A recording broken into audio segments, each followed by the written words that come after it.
How to share your profile on Quora to Facebook easy and fast. Hello guys, in today's video I'm going to show you how to share your profile on Quora to your Facebook easy and fast. First thing, go to Quora app. Now this is the home page, as you can see right here. Go to the top corner and click on your profile picture, and now click again on your profile picture, and this is my profile.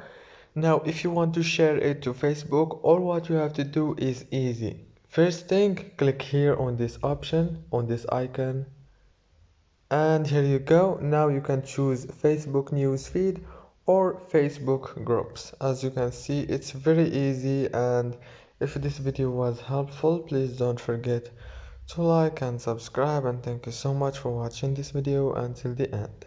See you later.